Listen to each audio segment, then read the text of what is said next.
நம் எல்லோரையும் படைத்த ஏக இறையின் திருவருள் உங்கள் அனைவர் மீதும் பொழிவதாக.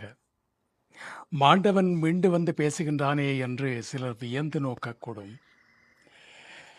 நேற்று இலங்கை நேரப்படி நள்ளிரவு முதல் இந்த நிமிடம் வரை நான் நித்திரை கொள்ளவில்லை. அந்த விஷமச் செய்தியை கேட்டு ஆயிரம் பல்லாயிரம் அன்புள்ளங்கள் தொலைபேசியில் என்னை அழைத்து என் குரலை கேட்ட பின்புதான் நான் உயிரோடு இருப்பதை நிச்சயப்படுத்திக் கொண்டார்கள். அதிலும் சிலர் என் குரலை கேட்டதும் கதறி அழுததை கேட்டு என்னால் தாங்க முடியவில்லை. இத்தனை ஆயிரம் அன்புள்ளங்களை நான் பெற என்ன தவம் செய்து ஈன்றாளோ என் அன்னை என்று நான் நினைத்து கொண்டேன்.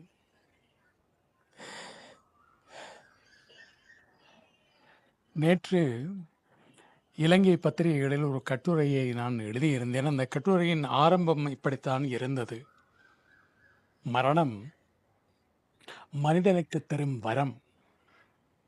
அவனை பற்றிய எதிர்மறையான சிந்தனைகளை எல்லாம் மறக்கச் செய்து அவனுடைய நல்ல பக்கத்தை மட்டும், அந்த நல்ல நினைவுகளை மட்டும் இறைமேட்டி பேசி மகிழ்வது.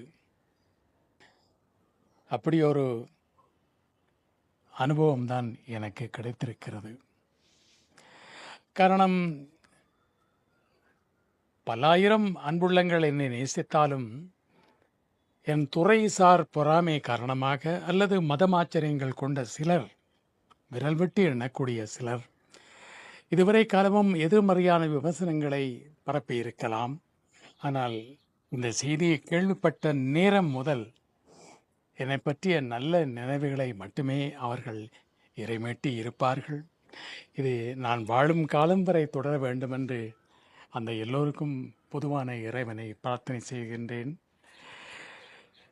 இது எனக்கு 3வது அனுபவம். ஆம், செத்து பிழைப்பது.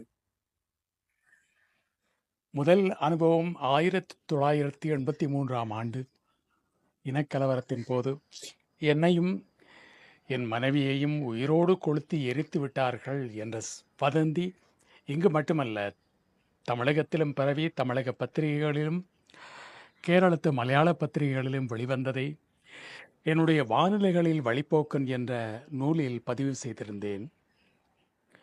2 ஆண்டுகளுக்கு முன்பு தமிழகத்தில் யூடியூப் தளம் நடத்தும் ஒருவர் அதிக பணம் வருமானம் ஈட்ட வேண்டும் என்ற பேராசையில் என்னுடைய படத்தை போட்டு பிரபல டிவி தொகுப்பாளர் மரணம், கதறி அழுதது குடும்பம் என்று செய்தி பதிவு செய்திருந்தார். அது 2வது முறை, இது 3வது முறை. ஆகவே 3 முறை நான் உயிர் தெழுந்திருக்கின்றேனா என்று நகைச்சுவையாக எண்ண தோன்றுகிறது. நாம் இறந்த பிறகு நம் மீது உண்மையான அன்பும் பாசமும் வைத்திருந்தவர்கள் யார் யார் என்று பார்ப்பதற்கு நாம் இருக்க மாட்டோம். ஆனால் வாழும் காலத்திலேயே ஒருமுறை அதை கணிக்க, அதை அறிந்து கொள்ள இறைவன் கொடுத்த சந்தர்ப்பம்தான் இது.